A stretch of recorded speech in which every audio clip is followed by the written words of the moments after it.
បន្ទាប់មកហ្វាំងលេក៏បានបន្តនិយាយទៀតថាតាមពិតហៅឆានងហើយនឹងហៅមីងមិនមែនជាបងប្អូនបកាទេគឺជាឪពុកហើយនឹងកូនដែលធ្វើឲ្យទូស្រីរបស់យើងគឺថាស្ងាត់ឆឹងគឺថាងងឹត8ទិសហ្មងជំរាបសួរសួស្តីអ្នកទាំងអស់គ្នាស្វាគមន៍មកកាន់ភាគថ្មីដែលយើងតពីវគ្គមុនណឃើញថាការពីវគ្គមុនហ្នឹងគឺទូស្រីរបស់យើងចាប់ផ្ដើមរៀងសង្ស័យទូរបស់យើងតិចតិចដែរហើយចំណែកឯទូប្រុសហ្នឹងក៏ចាប់ផ្ដើមបង្ហាញពីធាតុពុតហ្នឹងម្ដងតិចដែរអញ្ចឹងណាឥឡូវយើងមើលមកភាគថ្មីនេះវិញឥឡូវយើងកាត់ចូលមកក្នុងកម្មវិធីដែលក្រុមហ៊ុនចិនដាគ្រប់ដែលតំណាងដោយឪពុករបស់ទូប្រុសរបស់យើងអញ្ចឹងណាហើយនឹងក្រុមស៊ូហ្វឹងនេះបានចុះកិច្ចសន្យាព្រមព្រៀងជាមួយគ្នាហើយចៃដន្យអីស្របពេលដែលកំពុងត្រូវសញ្ញេកិច្ចព្រមព្រៀងគ្នា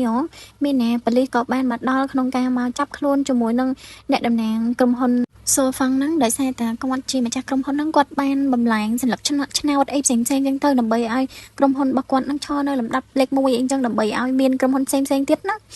ាចាប់ដៃគូសហការជាមួយគាត់អញ្ចឹងណាហើយបើយើងងាកទៅមើលឪពុករបស់ទូផងបើយើងសិនហៅមីងអានេះវិញគឺអត់ដឹងថាគូនិយាយអីហ្មងគឺថាគាត់គាំងយោបល់ហ្មងអញ្ចឹងណាឥឡូវយើងកាត់ចូលមកកន្លែងអហ្វេការងាររបស់គាត់វិញគឺថាតាំងពីមានបញ្ហាព័ត៌មានពីយប់ម្សិលមិញដែលគាត់បានចុះហត្ថលេខាមានរឿងរ៉ាវហ្នឹងមកគឺថាក្រុមហ៊ុន Chinda Group ហ្នឹងគឺមានការធ្លាក់ចុះខ្លាំងហ្មងដែលធ្វើឲ្យឪពុករបស់ទូផងបើយើងហ្នឹងគឺគាត់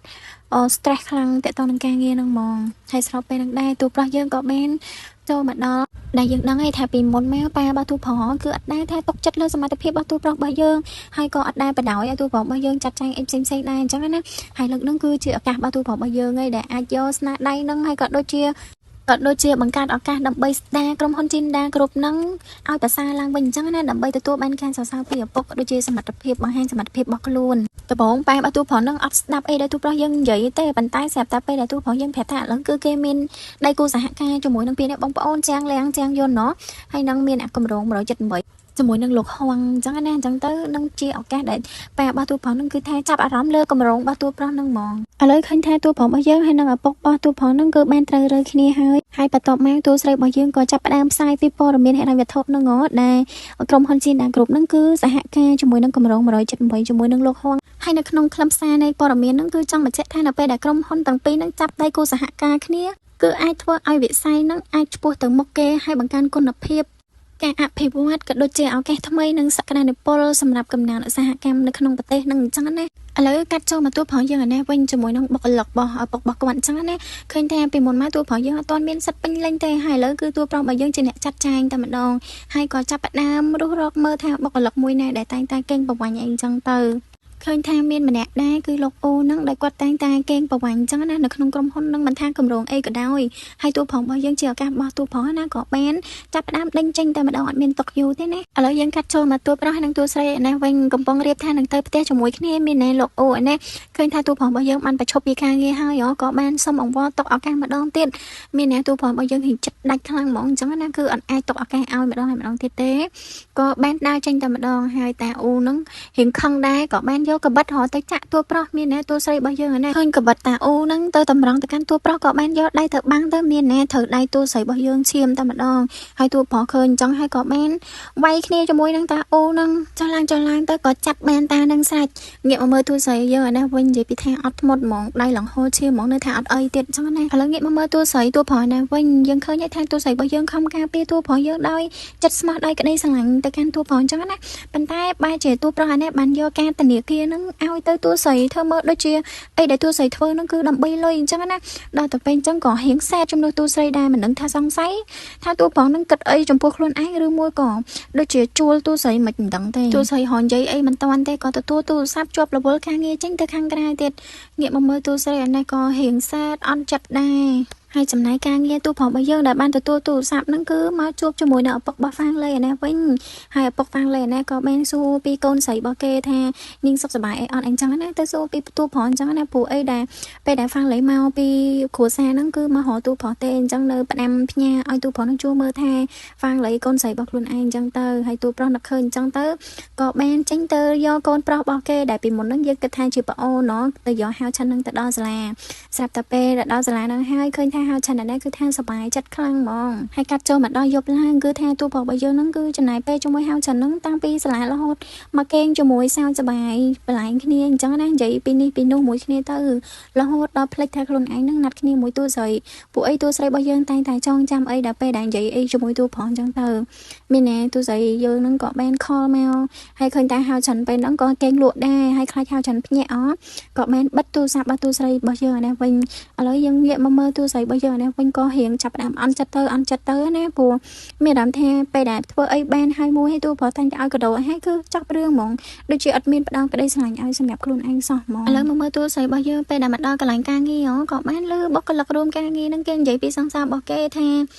អត់មានចាប់អារម្មណ៍ខ្វាយខ្វល់អីសោះហ្មងវាហៅបង្ងើយកាន់តែជាមួយនាងអញ្ចឹងណាអញ្ចឹងទៅធ្វើឲ្យទូស្រីរបស់យើងហ្នឹងកាន់តែមានអារម្មណ៍ថាដូចជារឿងរបស់ខ្លួនឯងអញ្ចឹងស្របពេលហ្នឹងសុនសួរໄວហ្នឹងក៏នៅនឹងដែរមានណាយីប៉ាក់ហ្នឹងគឺថាលេងចរិតមិនធម្មតាទាំងដែលតំណែងហ្នឹងគឺថ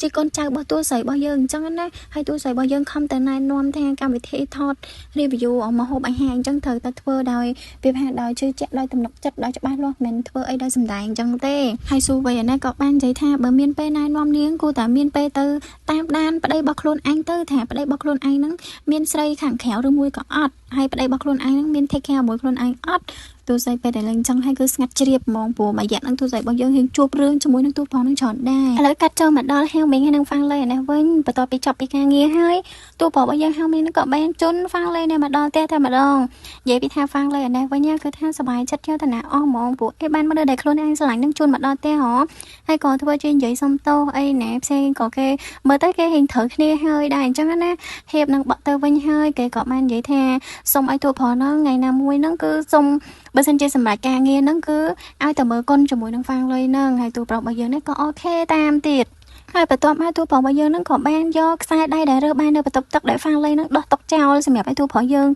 ហើតុកក៏បានថាបេះនឹងផ្លិចហើយថាខ្សែដៃហ្នឹងនៅណាខំតារដែរតែអត់ដឹងថាជ្រុះនៅណាតាមពិតនៅហៅមីងសោះក៏ធ្វើជាអត់ដឹងអីអញ្ចឹងណាក៏ឲ្យទូប្រុសរបស់យើងហ្នឹងពាក់ឲ្យទៀតអើយនិយាយពីថាលើកនេះមិនធម្មតាដែរឥឡូវកាត់ចូលមកដល់កន្លែងវាកូនគ្រូแล้วណាហ្វាំងលុយហើយនឹងទូប្រុសរបស់យើងចៃដន្យឲ្យទូស្រីរបស់យើងក៏នៅនឹងជុំគ្នាតែម្ដងដែលធ្វើឲ្យស៊ូយៀនទូស្រីរបស់យើងនឹងមានអារម្មណ៍ថាខ្លួនឯងគឺជាជនទី3ឬមួយក៏អ្នកដទៃអញ្ចឹងណាព្រោះដោយសារតែកលែកមើលទៅកាន់ប្តីខ្លួនឯងហើយនឹងហ្វាំងលុយនេះមើលទៅតំណែងតំណងរបស់គេដូចជាស្និទ្ធស្នាលគ្នាហើយគេក៏បានលេងកូនក្រូចមួយគ្នាអញ្ចឹងណាហើយទូស្រីរបស់យើងក៏បាននិយាយថាឲ្យតួប្រុសនឹងគឺបទូដៃឲ្យប្អូនស្រីខំបញ្ជាក់ពាក្យថាប្អូនស្រីទៀតហើយហ្វាំងលុយណាក៏បានឌឺដងថាមិនអីទេមិនបាច់ចាំបាច់បទូដៃអីទេលេងតាមតាណាទៅឲ្យដឹងឈ្នះចាញ់តែម្ដងហើយងាកមកមើលទូស្រីរបស់យើងណាគឺថាក្នុងចិត្តអើយក្តុកក្តួលអស់ហើយមានអារម្មណ៍ថាសែតហ្មងណាប៉ុណ្ណឹងមិនទាន់ជឿចិត្តណាអីដែលសំខាន់គឺតួប្រុសរបស់យើងមានការណាត់ជាមួយនឹងបងប្អូនពីរនាក់នឹងជាងលៀងជាងយន់ទៅញ៉ាំបាយពេលល្ងាចអីចឹងទៅហើយគេក៏បានទៅប្រាប់ហ្វាំងលុយមុនអត់មានគិតទៅប្រាប់ប្រពន្ធទេណាហើយស៊ូយៀនណែពេលដែលលឺហើយទូប្រុសរបស់យើងទៅតែប្រាប់ពេលដែលបន្ទាប់ពីលេងជាមួយនឹងហ្វាំងលុយហើយណាគេមិនអន់ចិត្តនិយាយមែនហើយបន្ទាប់មកទូស្រីរបស់យើងពេលដែលលឺអញ្ចឹងហើយព្រោះគ្នាអត់ដឹងរឿងអញ្ចឹងថាមានការណាត់ញ៉ាំបាយអីអញ្ចឹងទៅស៊ូយៀនរបស់យើងណាក៏បានបកកាយថាអត់អីទេឲ្យទៅជាមួយហ្វាំងលុយចោះហើយក៏បានទុកទូស្រីចោលទៅបន្តលេងជាមួយនឹងហ្វាំងលុយទៀតអូនិយាយទៅហៅមីងរបស់យើងវគ្គហ្នឹងមិនធម្មតាណាគឺថាអត់មានខ្វល់ពីអារម្មណ៍របស់ស៊ូយៀនប្រពន្ធខ្លួនឯងបន្តិចសោះហ្មងចំណែកទូស្រីរបស់យើងឯនេះវិញក៏បានណាត់ជាមួយនឹងបងស្រីខ្លួនឯងលីនដើម្បីនិយាយរឿងក្នុងចិត្តព្រោះថ្ងៃហ្នឹងទូស្រីរបស់យើងទទួលអារម្មណ៍ពិបាកច្រើនដែរអញ្ចឹងណាមួយរយៈហ្នឹងហើយក៏បានប្រាប់លីនថាមួយរយៈហ្នឹងជីវិតគ្រួសាររបស់នាងជាមួយនឹងហៅមីងហ្នឹងគឺអត់ឲ្យលូនទៅមុខសោះមានអារម្មណ៍ថានៅឃ្លាតឆ្ងាយពីគ្នាអញ្ចឹងដូចជារៀងបាត់បង់អីមួយអញ្ចឹងហើយលីនណាក៏បាននិយាយថាកុំឲ្យទូស្រីហ្នឹងគិតអញ្ចឹងព្រោះដោយសារតែទូប្រុសរបស់យើងហ្នឹងគឺជាបុរសដែលល្អបំផុតហើយព្រោះអត់មានបុរសណាល្អដូចហៅមីងហ្នឹងទេហើយទូស្រីរបស់យើងហ្នឹងដឹងក្នុងចិត្តច្បាស់ថាខ្លួនឯងទទួលអារម្មណ៍បែបណាអញ្ចឹងណាបើប៉ុណ្ណាដែរកំពុងតែពិបាកចិត្តងាកមកមើលប្តីអានេះហៅមីងអានេះកំពុងតាគ្រាស្រីក្មេងដែលស្រវឹងជោគជាំមកចូលដល់បន្ទប់តែម្ដងអញ្ចឹងណាដែលមានអារម្មណ៍ថាអើយឈឺចិត្តចំនួនទួស្រីហ្មងក៏បានតម្លាក់ហ្វាំងលុយនឹងនៅសាឡុងហើយក៏បានថារត់ទៅយកទឹកឲ្យហ្វាំងលុយមានទេត្រូវបានហ្វាំងលុយអានេះអូសទាញដៃឲ្យដួលផ្ដួលលើរៀងតែម្ដងអញ្ចឹងណាហើយក៏ធ្វើជាទាញដៃអាវអីផ្សេងហើយសួរទូប្រុសនឹងថាជួយរបៀបថាឲ្យងាកមើលខ្លួនឯងនឹងខ្លះផង ព្រោះដោយសារតែតាំងពីដើមមកគឺហ្វាំងលេនឹងអត់ដែរស្រឡាញ់អ្នកណាចាប់ចិត្តអ្នកណាទេគេនិយាយទៅកាន់ទូប្រុសអញ្ចឹងណាហើយឥឡូវគឺគេរងចាំទូប្រុសក៏ពេលវេលានឹងក៏បានមកដល់ដែរឲ្យទូប្រុសរបស់យើងនឹងសម្លឹងទៅកាន់នាងបន្តិចផងបានអត់និយាយពីថាស្របពេលនឹងដែរក៏ទទួលទូរស័ព្ទពីទូស្រីរបស់យើងខលមកហ៎មានណែហ្វាំងលេនឹងក៏បានទៅហាមឃាត់ថាកុំឲ្យលើកទូរស័ព្ទនឹងអញ្ចឹងណាដូចចិត្តទៀតទូប្រុសនេះមានបានលើកទេនិយាយពីថាខ្លាញ់ហ្មងណាហើយប្រងទៅអោបក៏តួប្រុសឯនេះមានណែក៏បានទទួលសារមកពីខាងជំនួយការអញ្ចឹងណាឃើញតែនៅក្នុងសារហ្នឹងគឺឪពុករបស់ហ្វាំងលេហ្នឹងគឺបានចុះហត្ថលេខាព្រមព្រៀងគ្នាក្នុងការកិច្ចសហការជាមួយនឹងក្រុមហ៊ុនលោកហងហ្នឹងឃើញថាឪពុករបស់ហ្វាំងលេហ្នឹងគឺនៅខាងតួប្រុសអញ្ចឹងណាដែលធ្វើឲ្យការងាររបស់តួប្រុសហ្នឹងជោគជ័យមួយទៀតដោយសារតែឪពុករបស់ហ្វាំងលេហ្នឹងហើយតួប្រុសរបស់យើងឯនេះវិញក៏បានអរគុណទៅកាន់ហ្វាំងលេហ្នឹងដែលជួយនាងក៏ដូចជាឪពុករបស់នាងអញ្ចឹងណាមានណាហ្វាំងលេឯនេះក៏បាននិយាយថានិយាយទៅប៉ាម៉ាក់របស់គេគឺថាគ្រប់ត្រគ្រប់យ៉ាងអ្វីដែលហ្វាំងលេជ្រើសរើសអញ្ចឹងណាសូម្បីតែមនុស្សដែលហ្វាំងលេនឹងស្រឡាញ់គេចង់បញ្ជាក់ថាសូម្បីតែទូប្រុសហ្នឹងគឺឪពុកគេក៏នៅចូលរួមពីផាគ្រប់ត្រអញ្ចឹងទៅតែបើងាកមកទូប្រុសនេះវិញគឺថាអត់មានខ្វល់អ្វីដែលហ្វាំងលេនិយាយទេក៏បានដើរចេញថាឲ្យអរគុណទៅកាន់ហ្វាំងលេនឹងដែលខំប្រឹងប្រែងអញ្ចឹងណាហើយក៏បានដើរចេញទៅហើយហ្វាំងលេនេះខឹងហ្មងពួកអីដែលនាងធ្វើហ្នឹងដើម្បីដោះដូរនឹងការស្រឡាញ់ចំណែកទូប្រុសហ្នឹងបែរជានិយាយថារង្វាន់ឆ្នាំហ្នឹងអីដែលហ្វាំងលេនឹងខំប្រឹងប្រែងនឹងទទួលបានរង្វាន់ធំហើយក៏ដូចជាតម្លើងអត្ថប្រយោជន៍អីផ្សេងសម្រាប់ហ្វាំងលេនិយាយថាយាយប៉ែហ្នឹងខឹងតែម្ដងបោកអីផ្សេងសម្ភារៈលើនឹងហ្មងហើយទូប្រុសរបស់យើងហ្នឹងអត់មានខ្វល់ទេក៏បានដើរចេញទៅវិញតែម្ដងកាត់ចូលមកដល់ផ្ទះណាវិញប្រពន្ធអានេះស៊ូយៀនយើងអង្គុយចាំអានឹងហើយទូប្រុសយើងមកដល់ហើយក៏បាននិយាយថាយប់ជ្រៅហើយហេតុអីទូស្រីរបស់យើងអត់ទាន់គេងទៀតអញ្ចឹងណាឲ្យកេងលក់អាម៉េចបើធ្វើឲ្យគ្នាអន់ចិត្តមួយថ្ងៃហើយពេលដែលមកដល់នឹងហើយទូស្រីរបស់យើងនឹងក៏បាននិយាយថានិយាយទៅគ្នារកសារភាពដាច់ចិត្តមែនតើហ្មងអញ្ចឹងណារកសារភាពថាខ្លួនឯងធ្វើអីវាផាំកុហកទូប្រុសអីអញ្ចឹងទៅមានណាប្រងតែនិយាយសារភាពឲ្យទូប្រុសរបស់យើងនឹងក៏បានហាមគាត់ថាបើសិនជារឿងនឹងធ្វើឲ្យពិបាកចិត្តកុំនិយាយអីហើយបើរឿងណាដែលធ្វើឲ្យទូប្រុសរបស់យើងនឹងអន់ចិត្តក៏កុំនិយាយដែរគួរតែទុកវាទៅនិយាយទៅដូចដឹងរឿងគេច្បាស់ហ្មងថាគេចង់និយាយពីអីហ្មងចឹងណាមានណាទូស្រីនេះក៏រៀងវាផារអីនិយាយមិនបានព្រោះទូប្រុសយើងតែងតែហាមឃាត់ហ៎ហើយទូប្រុសនេះក៏អត់បាននិយាយវិញឆ្ងាយទៀតដែរក៏បាននិយាយថាត្រូវការទៅសម្រាប់ហើយអីអញ្ចឹងទៅគ្នាចាំមួយថ្ងៃឥឡូវកាត់ចូលមកដល់ពេលព្រឹកឡើងដែលទូស្រីរបស់យើងខំរៀបចំខ្លួនឡើងស្អាតដើម្បីទៅទទួលហៅឆាណោចៃដំនេះពេលហ្នឹងហ្វាំងលេហ្នឹងក៏បានមកដល់ដែរហើយមានណាទូស្រីរបស់យើងក៏បានសួរថាហ្វាំងលេហ្នឹងមកសាលាហៅឆាន់ធ្វើអីហើយមានណាហ្វាំងលេហ្នឹងក៏បាននិយាយថាខ្ញុំត្រូវទៅមកព្រោះអីខ្ញុំជាអ្នកមីងរបស់ហៅឆាន់ហ្នឹងទូស្រីនេះលឺដំបូងអត់មានចាប់អារម្មណ៍ណាគិតថាជាល្បិចអីផ្សេងការទៀមទាចំណាប់អារម្មណ៍របស់ហ្វាំងលេហ្នឹងហើយក៏បានសួរទៀតថាឲ្យហ្វាំងលេនឹងខ្លាចជាមីងរបស់ហៅឆាន់នឹងដោយរបៀបណាបើហៅឆាន់ជាប្អូនរបស់តួប្រុសអញ្ចឹងណានិយាយទៅវគ្គហ្នឹងគឺតួស្រីរបស់យើងដឹងការពិតទាំងអស់ហ្មងពួកអីហ្វាំងលេគឺថាបានប្រាប់រឿងគ្រប់យ៉ាងហ្មងហើយហ្វាំងលេក៏បាននិយាយថារាល់ពេលដែលហ្វាំងលេនឹងបានជួបស៊ូយៀនមើលតែកាន់មុខស៊ូយៀនគឺហ្វាំងលេនឹងមានអារម្មណ៍ថាអាណិតតួស្រីរបស់យើងនឹងខ្លាំងហ្មងហើយហ្វាំងលេនឹងក៏តែងតែមានអារម្មណ៍ថាខ្លួនឯងមានស្ពាយកំហុសមួយដ៏ធំហ្មងអញ្ចឹងណាហើយក៏មើលទៅកាន់តួស្រីថាពិតជាអយុត្តិធម៌សម្រាប់ស៊ូយៀនមែនតើដែលរ៉ាប់រងគ្រប់យ៉ាង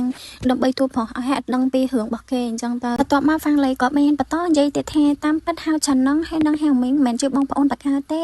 គឺជាឪពុកហើយនឹងកូនដែលធ្វើឲ្យតួស្រីរបស់យើងគឺថាស្ងាត់ឆឹងគឺថាងងឹត8ទិសហ្មងហើយហ្វាំងលេក៏បានបញ្ជាក់ទៀតថានៅពេលដែលតួប្រុសរបស់យើងហើយនឹងបងស្រីរបស់គេការនៅរៀននៅក្រៅប្រទេសហ៎គឺពួកគេនឹងគឺមានស្រឡាញ់គ្នាបន្ទាប់ពីស្រឡាញ់គ្នាហើយក៏បានជ្រុលជ្រោះមួយគ្នារហូតដល់មានផ្ទៃពោះអញ្ចឹងណាហើយមានផ្ទៃពោះនឹងកូននឹងគឺជាហៅឆាន់នឹងឯងតែដោយសារតែពេលហ្នឹងបងស្រីរបស់គេនឹងមានអាយុតែ20ឆ្នាំអញ្ចឹងទៅគឺអត់ហ៊ាននាំឲ្យគ្រួសារវាផាប៉ាម៉ាក់ដឹងទេក៏លាក់កូននឹងតែម្ដងក៏យកឲ្យហៅមីងរបស់យើងអ្នកទទួលខុសត្រូវទាំងស្រុងតែម្ដងអញ្ចឹងណាព្រោះអត់ហ៊ានឲ្យប៉ាម៉ាក់ដឹងទេ